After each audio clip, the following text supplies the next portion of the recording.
Hello everyone, কেমন আছো সবাই? আমি রিঙ্কু। আমার একটা নতুন ভ্লগে তোমাদের অনেক অনেক স্বাগত। আজ বুধবার, ওই সকাল এখন প্রায় 10টা বাজে। তো এখন উঠে আমি সকালের কাজগুলো করে নেব। তো যাই হোক, যেটা তোমাদেরকে বলছিলাম, যে কালকে আমি তোমাদেরকে বলেছিলাম যে আমি তোমাদেরকে ফেসবুক রিলেটেড অনেকগুলো সমস্যার কথা বলবো। কারণ তোমরা অনেকেই আমাকে মেসেঞ্জারে এসএমএস করে অনেক কিছু জিজ্ঞেস করছো। সবার রিপ্লাই দেওয়া তো আমার পক্ষে সম্ভব হয় না, যেহেতু আমার ভিডিও করা থাকে, তারপর ব্যাকএন্ডে অনেকগুলো কাজ থেকে যায়, তারপরে তো ভিডিও এডিটিং থেকেই যাচ্ছে। তার জন্যে আমি সবার সমস্যার জন্য রিপ্লাই তো দিয়ে উঠতে পারি না, তবে চেষ্টা করি যে যার যতটুকু সমস্যা আছে সেগুলোর রিপ্লাই দেওয়ার। তোমরা যারাই মেসেঞ্জারে এসএমএস করছো, তোমরা একটু কমেন্টে তোমাদের সমস্যাগুলো লিখো। তার ফলে কি হবে, যে অনেকেই যারা রিপ্লাই পাচ্ছে না, তারা তাদের সমস্যাটা যদি রিলেট করতে পারে বা ওখানে কমেন্ট করলে যদি কেউ হেল্প করে দেয়। চলো তবে একে একে যারা যেরকম এসএমএস করেছিল তাদের রিপ্লাইগুলো দিই। আচ্ছা, ফার্স্টেই বলি যে ফেসবুকে এই রকম ভিডিও বা তুমি যদি ক্রিয়েটর হিসেবে কাজ করতে চাও, সেক্ষেত্রে কিন্তু ফেসবুক প্রোফাইলের প্রফেশনাল মোডটাকে অন করতে হবে। এরপরে তুমি প্রফেশনাল মোড অন হয়েছে কি না বুঝবে কি করে, তার দুটো উপায় আছে। প্রথম কথা, তোমার যে ফ্রন্ট পেজটা আছে ফেসবুকের, সেখানে সি ড্যাশবোর্ড বলে একটি জায়গা দেখাবে।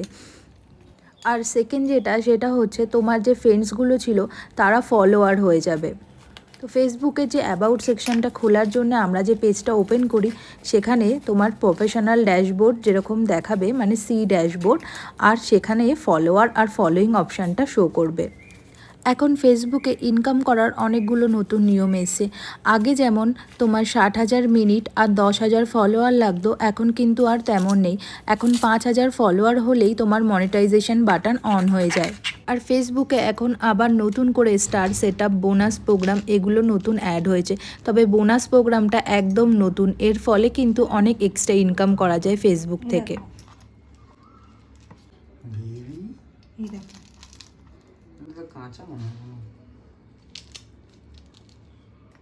তখন বেবিকর্ন তো কচি হয় এরকম, তো এগুলো একটু বড় হয়ে ভুট্টা হয়ে যায়, কেন তো খেলাম। অমিত আমার এখন এই বেবিকর্ন ছাড়ানো দেখে সে খুব উৎসুক হয়ে পড়েছে, সেও ছাড়াবে। বললাম না, ও ছাড়াও একটা। তাকে দেখো, সে কি মনোযোগ দিয়ে কাজ করছে, আর মনে হচ্ছে এমন করে ছাড়াচ্ছে ওগুলো এক একটা লোহার পাত লাগানো। এগুলো দিয়ে তোমাকে সুড়সুড়ি দেবো।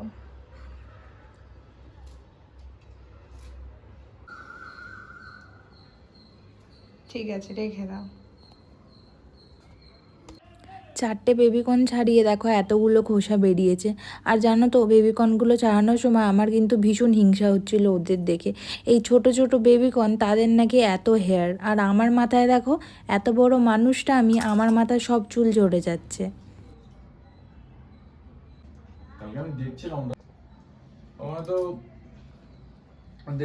সকালে আজ ব্রেকফাস্টে একটু ছোলা সেদ্ধ করেছিলাম আর শসা দিয়ে মাখিয়ে নিয়েছিলাম, ওটাই এখন অমিত আর আমি খাচ্ছিলাম। এবার বেরিয়ে পড়েছি আমরা একটু ডাব আনতে।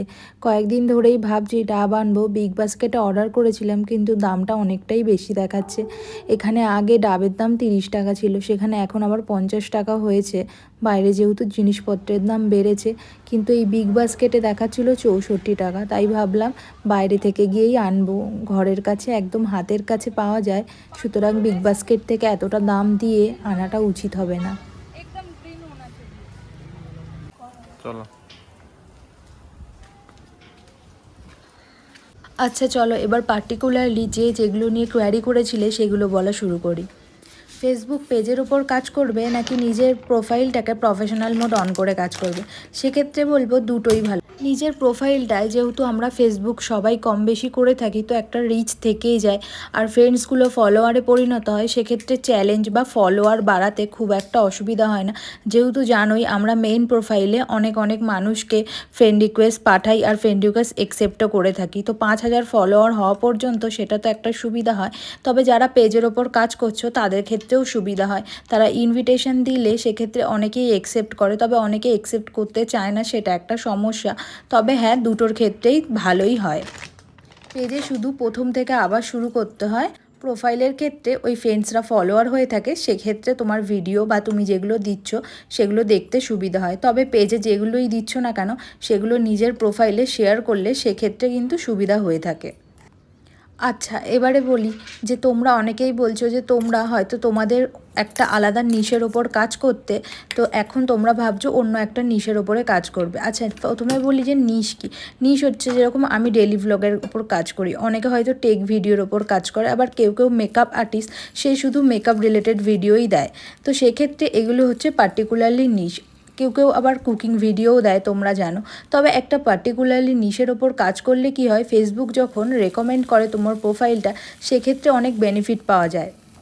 তবে ফেসবুকের কিন্তু কোনো পার্টিকুলারলি নিশ হয় না। তোমরা যে ভাবছো যে আমরা আগে একটা নিশের ওপর কাজ করেছিলাম আর এখন কি তবে ওই পেজটাকে আর চালাবো না, তবে বলবো হ্যাঁ, ওই পেজেই তুমি তোমার যে ক্রিয়েট করতে চাইছো কন্টেন্ট, সেটার ওপরে রেগুলারলি কাজ করে যাও, তো অ্যালগোরিদম ওইভাবেই সেট হয়ে যাবে। ফেসবুক প্রোফাইলের প্রফেশনাল মোড অন করার পর অবশ্যই দেখে নেবে তোমার প্রোফাইলটার রেকমেন্ডেশানে কোনো মনিটাইজ ইস্যু আছে কি না। দেখা গেল তুমি 1 বছর কাজ করলে তারপরে রেকমেন্ডেশানে গিয়ে দেখাচ্ছে যে মনিটাইজেশন ইস্যু আছে তোমার পেজটা বা তোমার প্রোফাইলটা, আর মনিটাইজ হবে না, সেক্ষেত্রে অনেকটাই ক্ষতি হয়ে যায়। তো তোমরা এটা কিভাবে দেখবে, ফার্স্টেই চলে যাবে প্রফেশনাল বোর্ড অর্থাৎ সি ড্যাশবোর্ডে। সেখান থেকে স্ক্রল করে একটু নিচের দিকে গেলে দেখবে প্রোফাইল রেকমেন্ডেশন লেখা আছে। সেখানে ঢুকলেই দেখিয়ে দেবে তোমার প্রোফাইলের পিকচারটার উপর একটা গ্রিন টিকমার্ক থাকতে হবে, আর প্রোফাইলের ওখানে দুটো অপশান দেখাবে, একটা হচ্ছে এলিজিবল টু মনিটাইজ আর সেকেন্ডটা হচ্ছে রেকমেন্ডেবল। আর অন্যের পোস্টে বা অন্যের ফটোতে সেক্ষেত্রে কমেন্ট, শেয়ার বা লাইক দিলে কিন্তু নিজের প্রোফাইলের রিচ অনেকটাই বাড়ে। আর এভাবেই কিন্তু রিচ বাড়াতে হবে, আর না হলে কিন্তু তোমার রিচ কমে যাবে। যেহেতু যারা নতুন কন্টেন্ট ক্রিয়েটার, স্বাভাবিক তাদের ভিডিওতে কিন্তু সেভাবে ভিউজ আসে না। সেক্ষেত্রে কিন্তু তুমি যখন কারোর ভিডিও বা লাইক বা কমেন্ট করবে তাদের পোস্টে গিয়ে, সেক্ষেত্রে কিন্তু তোমার প্রোফাইলের রিচটা যখন বাড়বে, আস্তে আস্তে ফেসবুক থেকে রেকমেন্ডেশনটাও বাড়বে। তবে ইদানিং দেখছিলাম অনেকেরই একটা ইস্যু আসছে, যেটা হচ্ছে সবাই সবার কন্টেন্ট না দেখেই ফলো করে দিচ্ছে। এবার একদিনে হয়তো কেউ 20টা 25টা লিমিট ছাড়িয়ে ফলো করে দিচ্ছে। সেক্ষেত্রে অনেকেরই কিন্তু মনিটাইজেশন ইস্যু আসছে। শুধু মনিটাইজেশন ইস্যু না, তাদের হয়তো 24 ঘন্টার জন্য রেস্ট্রিক্ট করে দিচ্ছে। কেউ কেউ ভাবছে 24 ঘন্টা পর তো খুলে যাবে, সে আবার সেম জিনিসটাই করছে। এর ফলে কিন্তু অনেকের পার্মানেন্টলি রেস্ট্রিক্টেড চলে আসছে ওই পেজ বা প্রোফাইলটা। সে কিন্তু ভবিষ্যতে আর মনিটাইজেশন করতে পারবে না। তো সেদিকটা একটু খেয়াল রেখো। সবাই সবাইকে তো অবশ্যই ফলো করে পাশে থেকে অবশ্যই সাপোর্ট করবে, তবে অবশ্যই একটুখানি খেয়াল করবে। যখনই কেউ কাউকে ফলো করে সাপোর্ট করছো বা তার কোনো একটা ভিডিওতে লাইক কমেন্ট করছো, তখন 1 মিনিট হলেও বা অন্তত 30 সেকেন্ড হলেও কন্টেন্টটা দেখার চেষ্টা করবে। সেক্ষেত্রে কিন্তু এই অসুবিধাটা ফেস করতে হবে না। আমিও ফেসবুকের এত নিয়ম জানতাম না, কারণ আমি ফেসবুকে অতটা অ্যাক্টিভ ছিলাম না। আমি যেহেতু ডেলি ভ্লগের ওপর কাজ করি, আমি রিলস খুব কমই বানাই। তো রিলস ভিডিও যারা বানাচ্ছ তাদের জন্য তো খুব ভালো, কারণ রিলস ভিডিও বানালে ফলোয়ার অনেক বেশি গেইন হয় আর প্রোফাইল তাড়াতাড়ি রিচও পায়।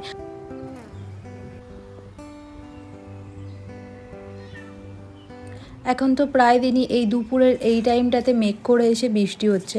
আজকে বেশ রোদটা অনেকক্ষণ আছে, আর রোদটা এত মিষ্টি যে গায়ে লাগাতেও ভীষণ ভালো লাগছে। তাই বাইরেটা কিছুক্ষণ দাঁড়িয়ে এই মিষ্টি রোদটাকে একটু গায়ে মেখে নিচ্ছিলাম। চলো বন্ধুরা, আজকের ভ্লগটা এখানেই শেষ করলাম। দেখা হবে পরের একটা নতুন ভ্লগে। ভালো থেকো, সুস্থ থেকো, সাবধানে থেকো। আর ভ্লগটা কেমন লাগলো কমেন্টে অবশ্যই জানিও। ভ্লগটা যদি ভালো লেগে থাকে একটা লাইক করে দিও, আর পেজটাকে ফলো করে দিও।